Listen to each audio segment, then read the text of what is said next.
Hey everyone, it's Casey here, and I'm here to talk about my latest blog post. It's called The Ultimate Independent Reading Blog Post because as I started writing it, it started out with one idea and then it just snowballed and snowballed, and I felt like I was writing a book by the end of it. But I think that there are 11 great tips in this blog post of ideas of how you can organize, foster, and promote independent reading this school year. So I'm going to go through the 11 ideas and give you a glimpse into some of the ways that I use them in my classroom. So the first idea is having students share their 5-star reads. So as adults, we do this. We share like our good reads, or we say like, here are the books I read in July. Here were my 5-star. Here were my 4-star. And it would be kind of fun to have students speak that same language. So I made this Google Slides presentation, and the idea behind this would just be that every student would be assigned a slide. And you would assign this so all students could edit the same presentation and say, your slide number 4, your slide number 5, your slide number 6. And students would think about the books that they had read in the last, I would do this about every 6 to 8 weeks. And they would put their book cover into the slide, give 3 little tidbits about the book, and give the title and the author. And then it would be up to you of how you wanted to share it out. Students could look through this independently. Students could look through it with a partner. You could have students share it just quickly as a whole class. So that would be totally up to you, but you can just see that this is like the template slide. I put in a placeholder for them of where they would put the book cover, and then I put placeholders for the 3 descriptions of the book title, the author's name. So that's just kind of a fun way of having students share out the books that they think are 5-star reads that they would recommend to other classmates. A lot of times students are going to take a book recommendation from another student before they would take it maybe from a teacher. So the next tip that I have is using a digital reading log and posting it on Google Classroom. So this is something that I did for the last 2 school years that has worked really nicely as far as just keeping track of what students have read across the school year. So there is a spot where students would type in the book title or article title, because it would be anything that they've read across the school year. It could be like a short article that they read in social studies class. It would also include like the read alouds that we did in class or their literature circle books. So they would put all the books on there, type in the author. When they get to the genre, there's a cool drop-down menu where they can select what genre the book was. Start date, they can double click it and the calendar comes up, and they can select where, what day they started it. Same thing with end date, type in the pages, and then also they give that rating. What I also like about this with like the pages is if you decide to do any sort of like a reading challenge for a quarter or across the school year, I'd recommend doing it by page number versus like number of books. And what's great about this template is you can just select like this column and it will add it up for you. So that's kind of nice that you can just have like those page numbers really quick without students getting out their little calculators to add them all up. So I think this is really nice. I post it on Google Classroom and pin it toward the top so students have easy access to it. They can't lose it. I can check it at any time and check in with it. So that's just a fun option as far as like the organizing of independent reading goes. Next up is using status of the class. So when I say status of the class, this would be the sheet that I would have on a clipboard. And at the beginning of the year, I would just click my class list. And if I had multiple classes, I'd do this for multiple classes and type in students' names, print this sheet out so I have it ready to go with the students' names in it. And then each week I would pass it around at the beginning of class on whatever the first day of the week is, obviously usually a Monday. And students would jot down their current independent reading book title. And then what I would do is right before independent reading time started, I would just quickly call up students' names and we would get this routine down, and they would give me the page number that they're on in that book. And I would just do that every day. It really takes 1 or 2 minutes once you get the routine of it down. The purpose of it though, so purpose number 1, I can see how students are progressing through their books. So I can see if students are making that progress or if they're just having that same independent reading book that they're holding on to the whole year, and maybe I have to have a conversation with them. But something else really good that I've seen come out of doing this for the last couple of years is it does create a community of readers. Students hear the book titles that other students are reading. They hear me maybe say things like, wow, you read a lot last night, or wow, you finished another book. So kind of being able to give like that quick, easy praise as well for students that are doing a really good job with their independent reading is a fun way to just create that reading is cool type of culture in the classroom. Next up is mini reading conferences. So the whole premise of the mini reading conference is I love reading conferences, but I feel like I never have enough time. Like my goal would be to talk to every student every week, but there's just not really enough time for that. So I decided to try something different, came up with this concept of the mini reading conference. So what this would be is every week I would print out this page, and there's a different prompt every week, and I'd cut it out, write 4 students' names on it, pass it out to students, and there would be, a random question on there. So like this one says, if the main character of your book were to go to any restaurant, what restaurant do you think they would go to and why?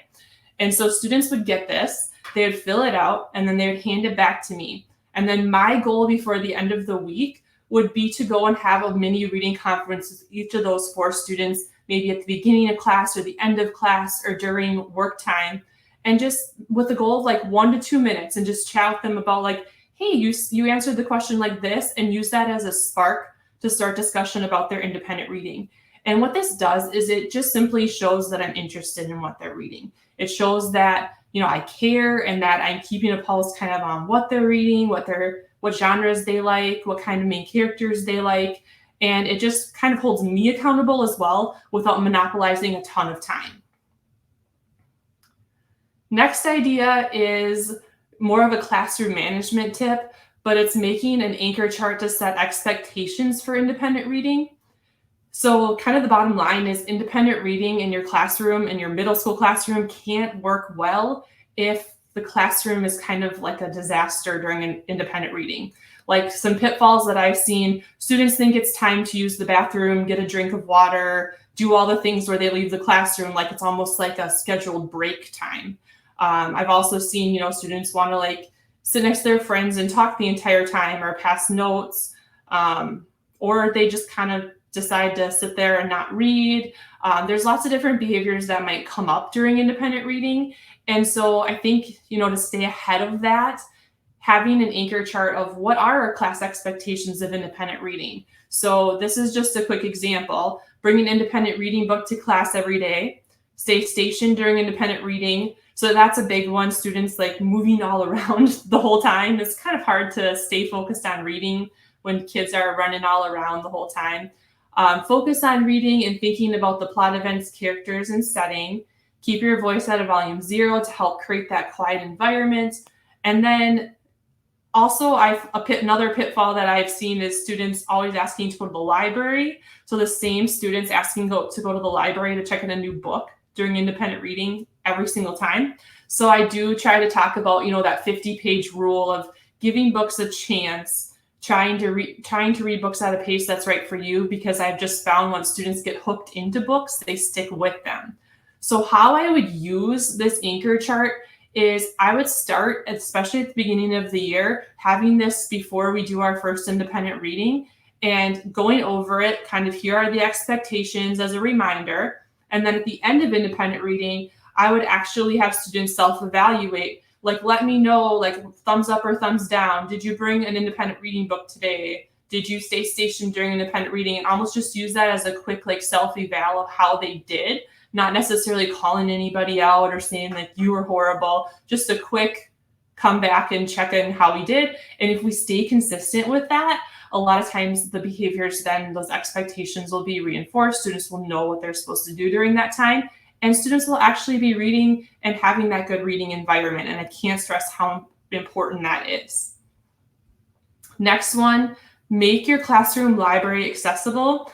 So in the blog post, I just write about how there's a pretty good chance that at some point in the student's life, they've like lost a book, or they've had a bad experience where maybe they were like halfway through a book and had to return it back to the library or something like that, where they they feel like maybe they shouldn't check out a book. So you might have students that maybe don't even feel comfortable like checking out a book from your classroom library. So how can you make your classroom library like this accessible place where students are excited to check out books from? So some ideas would just be to display new book titles, or maybe book titles that go with the theme of a reading unit you're currently in. Also to just encourage students to check out the books. It might sound silly, but just like say, I want you to check out books from my classroom library. I want the shelves to look bare because there's so many books checked out.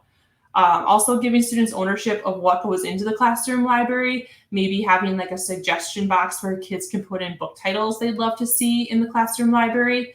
And then the other piece would be due dates. I would say, keep track of who has which book, but maybe don't say it has to be back in 2 weeks. Like give students a chance where your classroom library is maybe the place where they know they can hold on to that book a little longer if they need to in order to finish it. Here's a picture of my classroom library of how I have the books displayed and the different books in the bins. And you can't really see it very close, but there's a little bin where the checkout cards go. It's a pretty simple system, but it's worked really well. The next one is to encourage those community resources. So you never know where students are going to be the most comfortable checking out books. It might be your classroom library. It might be the public library. It might be the school library. Maybe their parents have a book collection and they're getting books from home or from an older brother or sister. So you don't know where those books are going to come from, but I do highly recommend partnering with the public library. I've been fortunate enough to have a really good relationship with a librarian at our public library, and there's been some great things that have come from it. Like especially we have an annual math and literacy night at our school, and the public library is always there with the station giving out information about summer programming to students. We've actually taken, at the end of the year, school buses and had all our language arts classes actually take a field trip to the public library at the end of the year to learn about summer programming and things like that. Our public library is pretty awesome. They offer hot meals for kids 3 times a week. And I'm sure that hopefully you have a public library pretty close to you. That's just a great community resource, but also they have great books too that students can check out. And so definitely pushing that and having that partnership is really helpful. Also, our school library at our school, in the middle school level, we have one time a month that's dedicated for my language arts students to go down and check out books in our school library. They can go down like during study hall and other times as well, but it's really nice to have that dedicated time. Our librarian always does a nice job of maybe giving some book talks or kind of going over how to find your next book to read, and then students get checkout time. So really having those relationships and connections with different adults that can recommend books to students and places that they can check them out is helpful as well. Next one is all about interactive read aloud. And so if you do interactive read aloud in your class, this would be how you could use interactive read aloud to drive students' independent reading. So say that you just read the book Wonder aloud to your students. Some different options of how I would use that would be, first of all, you could, like the display that I had in my classroom library, I could go and pull books, by the same author, or maybe with a similar theme or a similar type of main character, or a similar type of storyline, and say, if you really loved Wonder, here are some other books that I think you would really like as well. So that's one option. Another option would be if your book that you read for the read aloud has a sequel, that would be a great thing to do to actually put that sequel out there. So that, and I would order maybe like even 3, 4, 5 copies of it and really push it out to students. Maybe I would even read the first chapter of the sequel, and a lot of students seem to grab those up and read the sequel then. Another option would be to actually let them reread the interactive read aloud book. Listening to it is very different than being able to hold the book, look at how the words are organized, see like the little intricacies of what the author put in there and read it independently. And for some students, they'd really enjoy that experience. So let them. I'm trying to think if there's maybe one more that I'm thinking about. Sequel, listening, what to read next. I guess those are the big ones. Oh, one other one was from the grade level before, you. So if you teach 7th grade, checking in with the 6th grade teachers of what are their read alouds and having the sequels to those books, or maybe books by that same author in your classroom library. Super helpful, because you can say, hey, in 6th grade, didn't you read A Long Walk to Water? If you read that, I think you'd really like this book, whatever it is. So having that knowledge is a great way to recommend books as well. Next up, sticky note book recommendations by students for your classroom library. So say that a student just read the book, The Red Kayak, and they loved it. And they thought, you know what, I recommend this book to another student. Have them take a sticky note, just jot down maybe a quick couple sentence book recommendation of why they loved it, sign their name, have them put it in the inside cover of that book. And then as students are browsing your classroom library, they might come across a book that has a sticky note recommendation in it, read it, and decide if that matches up with them or not. But that's kind of a fun way for students to communicate with each other and recommend books to each other. Next up is literature circles or guided reading groups or book clubs or reading strategy groups, whatever type of small group reading instruction that you use with middle school students. You have this book set, and students are assigned one of the books in the book set.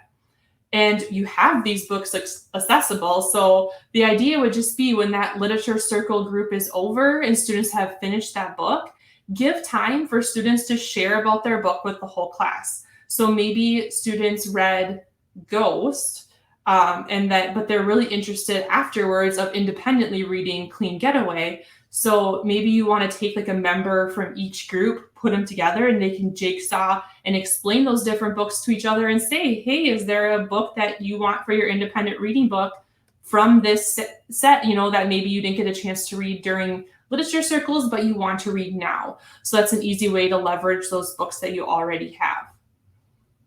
And then the final tip that I have is partnering with parents. So a lot of times, I think we just kind of keep school at school and we just hope for the best at home, and parents maybe will contact us or come in for parent-teacher conferences. But the middle school level, they kind of just let it be separate. So I think that this is a really nice step of, and the number one question I get asked at parent-teacher conferences is what should my child be doing for homework for your class? And I don't really give homework. I always have a formative assessment that goes with each lesson. Maybe it's an exit ticket, or during a writing unit, it could just be finishing that part of the writing process. But most students, if they're really using their time wisely in class, are going to finish that assignment, or I'm going to see that I didn't really give you enough time, so I'll give you a little time at the beginning of class the next day. So there's not a ton of homework, but I always do tell parents you should see your student reading at home consistently, 10 to 15 minutes a night at least, every single day if possible, would be your homework. So I think getting parents on board with that idea by communicating by email, or even a letter that's sent home in the mail if that's how your district communicates. But I have a sample letter here, and it just lays out how independent reading works in our classroom. And then it also gives ideas of how they can foster independent reading at home. And if we can make that connection even a little bit, if there's even one thing in the letter that sticks, it's going to be helpful. So that template is there. So I did want to just let you know that if you want to read deeper into this blog post, I am putting out the link to the blog post in the comments right now. And then if any of those other techniques that I mentioned, such as the 5-star read, the digital reading log, the parent letter, the status of the class, I do have all of those available for a free download. It's Google Drive links, so you'll get a PDF with the links to those 4 different things that I mentioned. And then you'll be able to just click it, and then it will prompt you to make a copy to save to your own Google Drive, and then you can edit it however you would want to for your class. So I just put the link to that in the comments as well. So I hope that independent reading goes great in your class this year. I hope there was, at least 1 or 2 ideas of those 11 that resonated with you, that you think oh, maybe I could try that. So thanks so much for tuning in, and best of luck with independent reading this school year.